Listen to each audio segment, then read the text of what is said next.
Are you buying a home in North Carolina and you're wondering, why do I have to give a due diligence deposit? What is a due diligence deposit? And if I have to give it, how much do I have to give? Well, you're not alone. My name is Nina Gervasi with Cary Area Real Estate, brokered by eXp, and I answer the most frequently asked questions that people have about real estate here in North Carolina. And I can tell you, due diligence can be one of the most frustrating things for people moving to the state or within the state that didn't know about it. So the number one question becomes, why do I have to give it? Is it obligatory? Well, in the current state of the market here in the Triangle area, yeah, it's pretty much expected on every single home. Do you have to give it? No. Do you want to win a home? Yes. So therefore, are you going to give it? Yeah. Sorry to say, that's going to be part of the process. It hurts to hear that you're giving money that will be non-refundable. So then the next question that comes up is, how much do I have to give? I want to give as little as possible just in case I walk away. Well, here's the bad news. That money is going to tell the seller how absolutely, truly into this purchase you are, and the bigger the deposit, the more you're into it, the more you're willing to walk away from, because the more skin you have in the game. All right, Nina, so if I have to give it, how much do I have to give? Well, that's also going to depend on, number one, where are you located in North Carolina? And I'm only going to speak specifically to the Triangle area, because even within our Triangle area, you have different pockets, different neighborhoods, different areas that will require more and some that will require less. It also depends on the popularity of the home. The more interest that there is in the home, the more that people are going to willingly give a large due diligence deposit and be willing to walk away from. And then it also depends on the quality of the home. Is this a home that is in really great condition? Is this a home that was built not too long ago and probably will have very little that comes up on the inspection report? That will all decide just about how much you're going to give, because the better the home, the more popular the home, the more that will be required.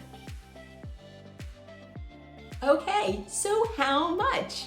All right, so the more popular homes, the ones that have a lot of offers in on it, the ones that are so superb, are seeing deposits anywhere from $10, $15, $25, $50, $100,000. And that's not a joke. The most popular homes receive a ridiculous amount of due diligence deposit.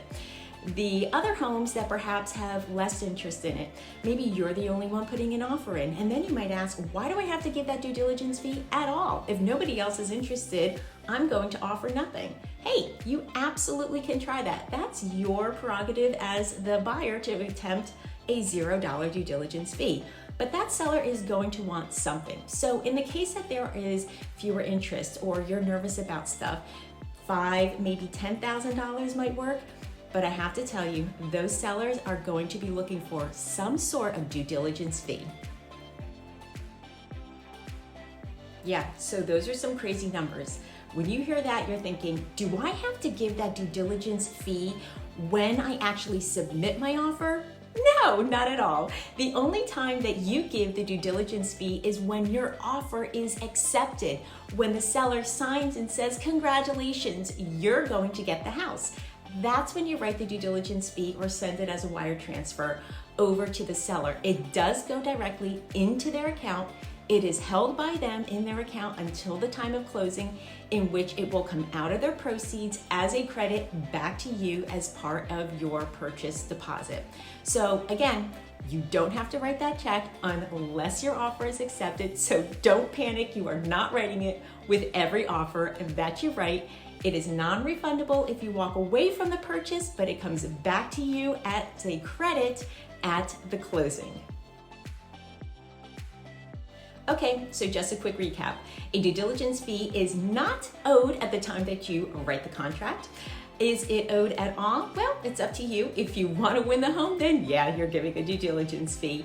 And let me say that the amount will vary depending on the location of the home, the popularity of the home, the quality of the home, and it will be non-refundable if you decide to walk away from the purchase for any reason at all, even that bad inspection report. and it is credited back to you at the closing if you move forward with the purchase as part of your mortgage deposit. So if you have any other questions, please let me know in the comments below. Be sure to like, follow, and subscribe so you never miss any other of my frequently asked questions that I answer here on YouTube. And watch this video next so that you understand more about the due diligence fee process.